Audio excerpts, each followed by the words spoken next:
The tragic ending of Gregory Peck. What happened to Gregory Peck? Gregory Peck was an American actor who became one of the most popular and respected Hollywood stars in a career which lasted more than 50 years, during which he came to represent an enduring decency and the solid traditional values of an older America. He was one of Hollywood's major stars from the 1940s onwards. In his first 5 years as a movie actor, he was nominated 4 times for the Best Actor Oscar, and he was ranked by the American Film Institute at number 12 on their list of greatest male stars of all time. He received 5 Academy Award nominations in total and won 1 Best Actor Oscar for his performance in 1962 as Atticus Finch in the film To Kill a Mockingbird. In May 2003, only 2 weeks before Peck's death, his character, Atticus Finch, was voted the greatest screen hero of all time by the American Film Institute. In addition to his Oscar, Peck received many awards, including the Academy's Jean Hersholt Humanitarian Award in 1967, and a Lifetime Achievement Award from the American Film Institute in 1989, and the Presidential Medal of Freedom for his humanitarian work. It is no exaggeration to say that he was one of the great legends of Hollywood's golden age. He was born Eldred Gregory Peck on April 5, 1916 in La Jolla, California, where his father was a pharmacist. He lived with his grandmother in La Jolla after his parents divorced when he was 6, and at the age of 10 he was sent to St. John's Roman Catholic Military Academy in Los Angeles. After 4 years his grandmother died and Peck went to live with his father again and began attending San Diego High School.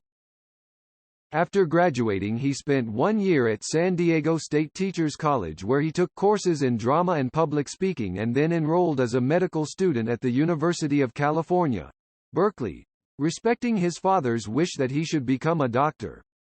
However, Peck did not enjoy his medical studies and soon changed to studying English with the aim of becoming a newspaper reporter. His main interest outside his studies was rowing, and with his 6'3" athletic frame he was selected to represent the university. He developed an interest in acting whilst at Berkeley, and he became a regular performer in the university's Little Theatre, discovering a natural talent and flair he had hitherto not known he possessed.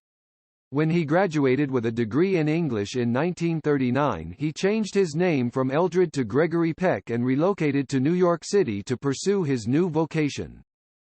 He studied at the neighborhood playhouse under acting teacher Sanford Meisner, and, to earn money to live, he worked for a while as a fairground barker at the 1939 World's Fair.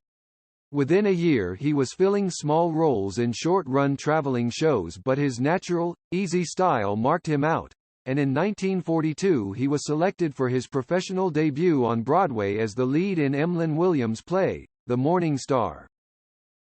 During his first year as a full-time actor, Peck began to be noticed and to receive offers from Hollywood. He was very careful throughout his career about selecting film roles, and he rejected the first movie offers made to him. After playing a double role in the stage play The Willow and I, he appeared in Irwin Shaw's drama Sons and Soldiers, co-starring with Stella Adler and Karl Malden, and he finally accepted his debut movie role playing a resistance fighter in Days of Glory in 1944. His next role, in 1946, as a priest, Father Francis Chisholm, in The Keys of the Kingdom, was a resounding success and brought him his first Academy Award nomination.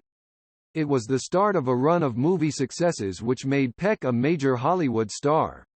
Over the next few years he had roles in hit movies, first for MGM with The Valley of Decision in 1945, and then in the same year he appeared in Alfred Hitchcock's Spellbound. He followed this in 1946 with King Vidor's Duel in the Sun, and in 1947 he received his second Academy Award nomination for The Yearling, and, in the same year, he had another success as the reporter uncovering anti-Semitism in Elia Kazan's Gentleman's Agreement, which won an Oscar for Best Picture and another nomination for Peck for Best Actor. It also marked the beginning of Peck's status as the national embodiment of strong convictions and moral values. He continued to make memorable, commercially successful movies, and in 1949 came his fourth nomination for the Best Actor Academy Award with 12 O'Clock High, the first of many successful war films in which he appeared. In his first 5 years as a movie actor, Peck had been nominated 4 times for the Academy Best Actor Award. During the following years he continued to star in important and successful films such as The Gunfighter in 1950, the delightful romantic comedy, Roman Holiday in 1953 with Audrey Hepburn, as Ahab in Moby Dick in 1956, On the Beach in 1959, bringing to the screen the terrors of global nuclear war, and The Guns of Navarone in 1961. Peck finally won the Academy Award for Best Actor with his 5th nomination when he played Atticus Finch in a film adaptation of the Harper Lee novel To Kill a Mockingbird. It was released during the height of the U.S. Civil Rights Movement in 1962, and the role forever remained one of Peck's favorites. In 2003, the American Film Institute put Atticus Finch at the top of their list of film heroes of the past 100 years. Also in 1962, Peck had another success, co-starring in the epic How the West Was Won. He was now a major Hollywood superstar, at the pinnacle of his career, an outstanding actor with an Oscar and a string of successful roles. He continued to make movies throughout the remainder of his long career, but there were more disappointing films in between the successes. He played unconvincingly a Spanish loyalist in Behold a Pale Horse in 1964, and the dark comedy with Tony Curtis, Captain Newman, M.D., was not well received. Peck started to cut down the time he spent making movies, although he continued to accept roles which appealed to him. After more disappointing reviews for his performances in 1966 in Mirage and Arabesque, he left movies completely for 3 years to spend more time with his wife and growing family. He returned to Hollywood duty in 1969 with little real success. In the early 1970s, he produced 2 movies, The Trial of the Catonsville Nine in 1972 and The Dove in 1974, and showed his underlying quality in the horror film The Omen in 1976, MacArthur the following year, and The Boys from Brazil in 1978. He remained a great star, a household name, into old age, and moved into television work with the miniseries The Blue and the Gray in 1982 and the TV movie The Scarlet and the Black in 1983. He performed cameos in remakes of his earlier movies, Cape Fear in 1991 and Moby Dick in 1998. Peck was married twice, firstly to Greta Kukkonen in 1942. They had 3 sons and remained on good terms after their separation in 1953. They divorced in 1955. Their oldest son, John, committed suicide by gunshot in 1975.